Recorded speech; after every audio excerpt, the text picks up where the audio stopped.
Hello guys, welcome back to NextGen coders. आज की इस वीडियो में आपको स्टेप बाय स्टेप सिखाने वाला हूं कि आप HTML, CSS या जावास्क्रिप्ट के वेबसाइट को नेटलीफाई पे कैसे डिप्लॉय कर सकते हैं बिल्कुल फ्री में।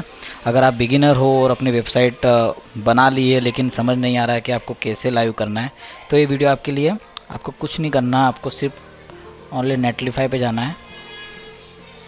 ओके, अगर आपके पास अकाउंट नहीं है तो आप साइन अप कीजिए, और आपके पास अगर ऑलरेडी अकाउंट है तो आप उसको लॉगिन करके, बहुत ही इजी डैशबोर्ड है, सिंपल डैशबोर्ड। आपको सिंपली क्लिक करना है add new project, deploy manually, and आपका जो भी HTML फोल्डर, आपका जो भी प्रोजेक्ट फोल्डर है XYZ, जो भी आपने बनाया हो, कैलकुलेटर बनाया हो, लाइक HTML प्रोजेक्ट पोर्टफोलियो बनाया हो, आपको सिंपली उसको ड्रैग एंड ड्रॉप करना है एंड थोड़ा वेट करिए एंड बूम, दैट्स इट।